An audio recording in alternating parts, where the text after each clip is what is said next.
अस्सलाम फ्रेंड्स, कैसे हैं आप सब। यकीनन मज़े में होंगे और हम आपके लिए लेकर आए हैं सिलसिलेवार नावल निगहबान आंचल की एपिसोड 28, जिसको आपके लिए लिख रही हैं सना सुफियान खान। तो चलते हैं कि आज के एपिसोड में क्या नया होने वाला है। झलमलाते हुए पानी में ठहरा हुआ अक्स हूँ, झरनों की रवानी में बहता हुआ पत्थर भी हूँ। अगर समझ सको तो फूल हूँ, वरना टहनी में लगा काटा भी हूँ। मेरी हर अदा निराली है, बरसों पहले डायरी के पन्नों में रखा मुरझाया फूल भी हूँ। जो समझ सको मुझे तो हर सफ़े पर बिखरी गज़ल भी हूँ। और अगर इन सब के बावजूद भी ना समझ सको तो मैं कुछ भी नहीं। वो आज 1 हफ्ते बाद अपने शहर में कदम रख चुका था, लेकिन मायूसी आज भी हमेशा की तरह साथ थी। अच्छों का पत्ता साफ करने वाला अपने मामले में हमेशा ही खाली हाथ रह जाता था। टूट रहा था, बिखर रहा था, लेकिन हिम्मत कैसे हार जाता। जिस दिन वो हिम्मत हार जाता, उसी दिन से उसके जीने की तमन्ना ख़त्म हो जाती। अपनों के लिए लोग रोते हैं, और वो भी रो रहा था, तड़प रहा था, बिखर रहा था, और साथ ही साथ टूट भी रहा था। दिल खून के आंसू रो रहा था, लेकिन दिल के इस रोने का क्या फ़ायदा, क्योंकि इस आंसू को पोंछने वाले हाथ तो उसके करीब नहीं थे।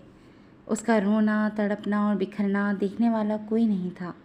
अज़ियत ही अज़ियत थी, जो आज उसे सांस तक लेने नहीं दे रही थी। लफ्ज़ों की कीमत तो कोई उनसे पूछे, जिनके पास कहने को लफ्ज़ तो बहुत सारे हों, पर उन लफ्ज़ों को सुनने वाला कोई ना हो।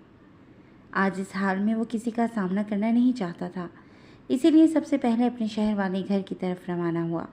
थकावट इतनी ज़्यादा थी कि उसे किसी और चीज़ की चाह ही नहीं थी। और ये थकावट सिर्फ जिस्मानी नहीं थी, बल्कि ज़हनी थकावट जिस्मानी थकावट से कहीं ज़्यादा थी। इसीलिए घर पहुंचकर वो सीधा अपने बेडरूम में पहुंचते मुंह के बल अपने बेड पर गिरा था। तकिए में मुंह दिए वो चंद पल बाद ही खुद से बेगाना हो गया था।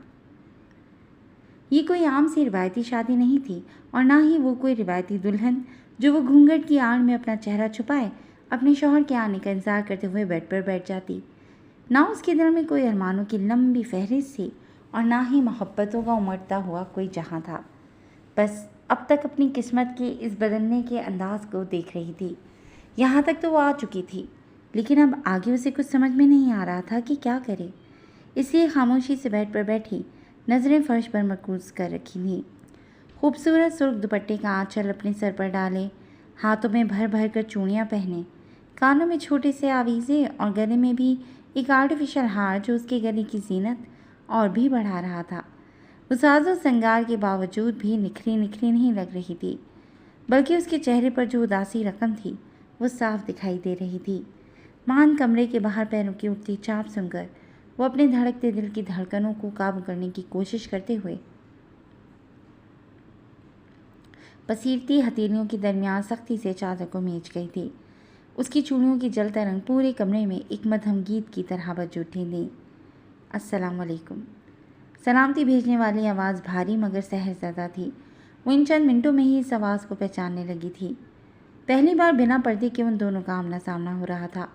पोनी में मुक़य्यद बाल और हल्की भूरी शेव उसके चेहरे पर छप दिखला रही थी।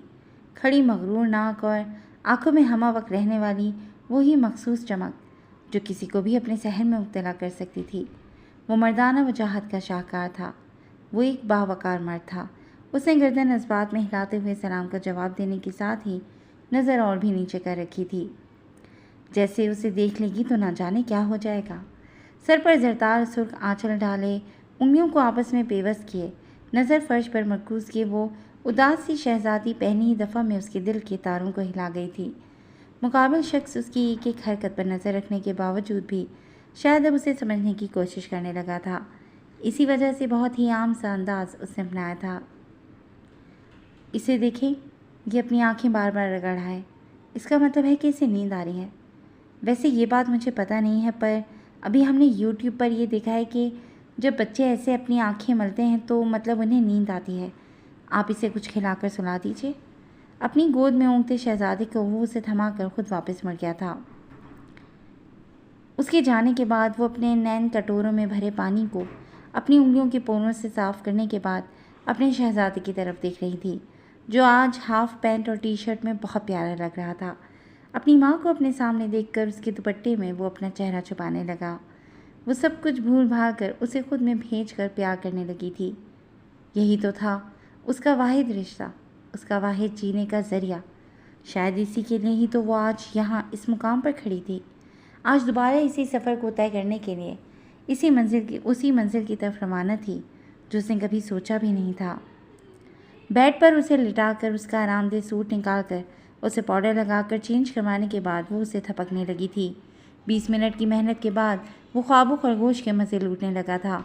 वो उस पर ब्लैंकेट डालकर हाथ मसलती अब बाहर निकलती कि इससे पहले ही दरवाजे पर एक 16 साल लड़के का चेहरा नमूदार हुआ था। भाभी, खाना खा लें। उसके मुखातिब करने के अंदाज पर वो बेख्तियार चौंकी थी, लेकिन फिर खामोशी से उसके साथ ही कदम बढ़ाते बाहर निकल गई। हॉल में रखे छोटे से टेबल और 4 कुर्सियों में से एक पर वो बैठा हुआ नजर आया। वो छोटे छोटे कदम उठाती ज़ुबैर के साथ टेबल के करीब पहुंचकर खड़ी हो गई थी। बैठ जाएं। उसके कहने पर वो झिझकती हुई सामने रखी कुर्सी पर बैठ गई थी, जबकि ज़ुबैर उसे बैठते देखकर वापस मुड़ गया था। ज़ुबैर, कहाँ जा रहे हो? तुम भी आओ, खाना खा लो। वो उसे वापस मुड़ते देखकर फ़ौरन पुकार बैठा। भाई, मुझे नीचे अरीहा आपी ने खाना खिला दिया था और मैं दिन भर का थका हुआ हूँ, जा रहा हूँ सोने के लिए।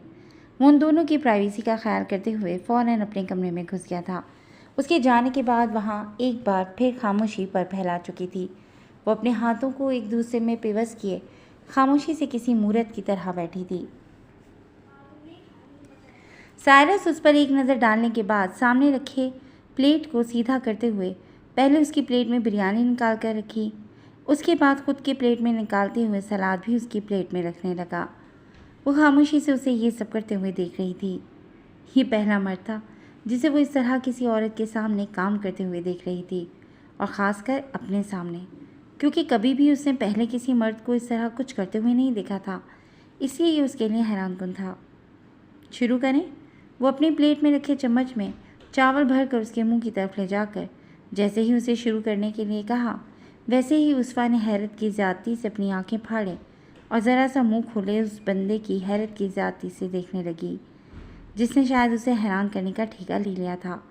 वो जब तक कुछ कहती या नफ़ी में सर हिलाती, मुकाबिल शख्स ने उसके खुले हुए मुंह का फ़ायदा उठाते चावल उसके मुंह में डाल दिए और फिर खुद सुकून से ऐसे खाना खाने लगा जैसे अभी कुछ देर पहले कुछ हुआ ही ना हो। वो अपने मुंह में रखे चावलों को कुचलते हुए आंखों में नमी लिए खुद भी प्लेट पर झुक गई थी, क्योंकि इस वक्त खाना खा लेने में ही बेहतरी थी। शादी हो चुकी थी, और ये एक ऐसी शादी थी, बल्कि दुनिया की सबसे निराली शादी थी, जहाँ ना रिश्तेदार थे, ना कोई मेहमान था, ना इस्तकबाल हुआ, ना फूल बिछाए गए, ना लड़ियाँ लटकाई गईं, ना गीत गाने हुए, ना कोई हंसी मजाक हुआ, ना उसने रिवायती दुल्हनों की तरह बैठकर किसी का इंतज़ार किया, और ना ही उसकी दुल्हन ने उसकी मोहब्बत में ज़मीन और आसमान एक किए। वो कमरे में दाखिल होते ही खामोशी से एक तरफ खड़ी हो गई। उसके ज़रा सा पीछे ही वो भी कमरे में दाखिल हुआ था, और उसे इस तरह दरवाजे के करीब खड़े देखकर पहले तो चौंक गया, फिर कदम उस जाने बढ़ा दिए। वो जैसे जैसे उसके करीब आ रहा था, वैसे वैसे उसवा की दिल की धड़कनें ऊधम मचाना शुरू हो चुकी थीं। वो समझ नहीं सकी कि ये खौफ के बाइस हो रहा है या किसी और वजह से। वो उसके चेहरे के तासुरात पर नज़र गड़ाए उसके करीब खड़ा हुआ और बड़ी नरमी से हाथ बढ़ाकर उसकी हथेलियों को अपने हाथों में थामते हुए उसे लाकर बेड पर बिठा दिया, और ख़ुद भी उसके सामने बेड पर बैठने के बजाय उसके कदमों में घुटनों के बल फर्श पर बैठ गया। एक बार फिर हैरान होने की बारी उसवा की थी। आज न जाने क्यों वो बार बार हैरत का शिकार हो रही थी, क्योंकि कब दिखा था उसे इतनी इज्जत और मान। हमेशा ही खुद को किसी के पैरों की धूल बनते देखा था और ख़ुद को किसी के सामने झुकते देखा था। डर और खौफ में मुब्तला होकर अपने हक के लिए आवाज़ बुलंद करने की बजाय खामोश होते देखा था। इज्जत, मान, मोहब्बत, अकीदत, इन सारे अल्फाजों का तो उसे मतलब भी भूलता चला जा रहा था। लेकिन आज इतने से ही वक्त में उसने न जाने कितनी बार हैरत की ज़्यादती से इस शख्स को देखा था, जो बिना कुछ बोले उसे इज्जत दे रहा था। बारहा उसने उसे अपने सामने झुकते देखा था। उसकी सोचों का महवर आज इतने से वक्त में ही वही शख्स हो गया था, जो भी चंद घंटे पहले ही उसकी ज़िंदगी में शामिल हुआ था। वो सोचने पर मजबूर हो गई थी कि क्या सच में बाबा के कहे के मुताबिक उसे उसकी असल मंजिल मिल गई थी, या ये भी सिर्फ एक धोखा था, एक ऐसा फरेब था जिसे चंद लम्हों बाद टूट जाना था। मुझे मालूम है कि आप बहुत से वसवसों में घिरी होंगी, लेकिन मैं चाहकर भी आपके इन वसवसों को भी ख़त्म नहीं कर पाऊँगा, क्योंकि इसके लिए बहुत वक्त दरकार है। मोहब्बत पाश नज़रों से उसे देखते हुए वो उसके डर और खौफ को दूर करना चाह रहा था।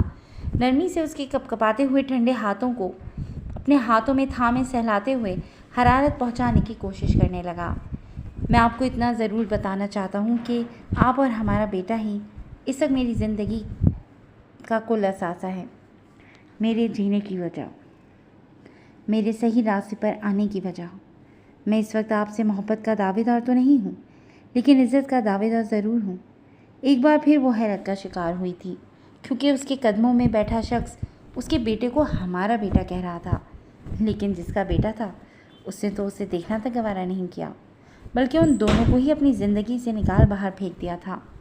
उसने ज़रा सा अपनी नज़रें उठाकर इस शख्स को देखा, जो आज ही उसकी नज़रों में बहुत कहीं ऊपर की मसंद पर जाकर बैठ चुका था। उसे कभी भी मोहब्बत की चाह नहीं रही थी। जो थोड़ी बहुत चाह थी वो तो ना जाने कब की ख़त्म हो चुकी थी। वो तो इज़्ज़त की चाह में आज तक रुल रही थी, और मुकाबिल बैठा शख्स उसके सामने इज़्ज़त का दावा कर रहा था। इससे ज़्यादा की चाह तो उसे कभी थी ही नहीं। मुझे मालूम नहीं था कि हराम और हलाल के पैसों का फ़र्क क्या होता है, और शायद उस वक्त मुझे मालूम भी होता तो मुझे फ़र्क नहीं पड़ता। लेकिन आज मैं खाली हाथ हूँ, लेकिन सुकून मेरी रग रग में दौड़ रहा है। मुझे मालूम है कि मैं अपनी मेहनत से आप लोगों का सुकून ज़रूर खरीदूँगा। न जाने क्यों उसके होठों पर नरम सी मुस्कुराहट ने अहाता किया था। उस वक्त की पलकें फ़ौरन आंसू की नमी से भीगी थीं, और अनगिनत आंसू आंखों से निकलते गालों पर लुढ़क आए थे। किसी औरत के आंसू इतने करीब से वो पहली बार देख रहा था, और उसको देखकर न जाने क्यों तड़प उठा। दिल की धड़कनों में शोर बरपा हो गया। आप इस तरह से रो क्यों नहीं हैं? क्या मेरी बातें आपको बुरी लग रही हैं? वो काफ़ी हैरानी से उसकी तरफ देखते हुए पूछ रहा था। उसे ज़रा सा भी अंदाज़ा नहीं था कि उसकी बातें उसे बुरी भी लग सकती हैं।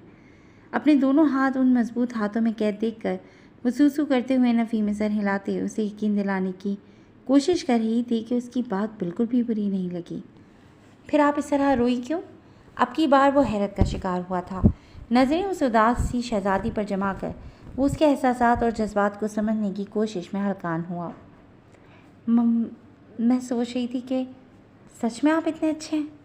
अब तक उन दोनों के दरमियान की गुफ्तगू में यही पहली लाइन थी जो उसकी सुरीली आवाज़ में अदा हुई थी। हाँ, पहली बार मैं अपने लिए किसी से अच्छे का लफ्ज़ सुन रहा हूँ, उसने बेख्तियार कहका लगाया था। मतलब कि आप भी अच्छे नहीं हैं। उसने आंखें फाड़ कर इस शहज़ादी की सी आन बान वाले शख्स को देखा, जो हंसते हुए बहुत प्यारा लग रहा था। उसके अच्छे का मतलब तो वो नहीं समझ सका था, लेकिन सामने बैठी दोशीज़ा उसका दिल लूट ले गई थी। भी से क्या मतलब है? और दूसरा ये कि मैं बिल्कुल भी अच्छा नहीं हूँ। वो अपने अल्फाजों पर जोर डालकर उससे गोया हुआ और उसकी हथेली पर अपने सुलगते लब रख कर उसे सुर्ख कर गया। उसके साफ इनकार पर वो डर गई थी कि उसने तो खुद ही इनकार कर दिया है, तो क्या उसकी ज़िंदगी में अच्छे मर्द लिखे ही नहीं हैं? उसके चेहरे का बगौर मुआयना करते हुए उसके जर्द पड़ते चेहरे से और उसके भी का मतलब भी वो समझ चुका था। उसने अपने लबों को ज़ोर से आपस में पेवस किया। आंखें फ़ौरन सुर्ख अंगारा हो गईं। मैं अल्ट्रा लेवल का बिगड़ा हुआ बदमाश शख्स था, लेकिन अब सुधरने की कोशिश कर रहा हूँ, और मुझे यकीन है कि एक दिन ऐसा आएगा कि जैसा आप मुझे देखना चाहेंगी मैं वैसा बन जाऊँगा। अपने साथ ही साथ उसको भी खड़ा करते हुए वो अपना राज उसे थमाते हुए उसके सहमे हुए दिल को अपना हमनवा बना लिया। वो हैरान थी कि जितनी बातें वो उससे आज शादी के पहले ही दिन कर गया था, उसने तो अपनी पिछली शादीशुदा ज़िंदगी में भी नहीं की होंगी, क्योंकि वो शख्स अपनी कहता कब था जो उसकी सुन लेता। आप बहुत थकी हुई लग रही हैं, सो जाएं, सुबह बात होती है। उसकी रोई रोई सुर्ख आंखें देखकर वो उसे हिदायत देने के साथ ही खुद भी वहाँ से हटकर बेड पर बैठ गया। उसे अरीहा ने बताया था कि निकाह से पहले और बाद में भी वो बहुत रोई थी, और उसके चेहरे पर लिखे खौफ और हरास के फैले रंग देखकर वो बेख्तियार तड़प उठा था।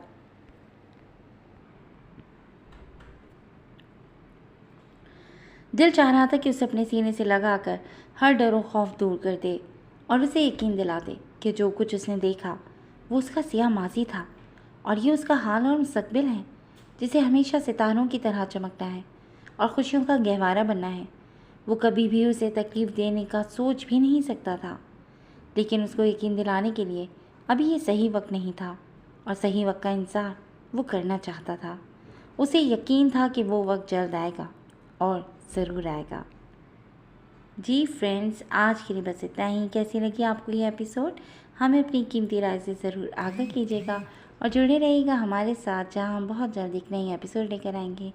तब तक के लिए अल्लाह हाफ़िज़।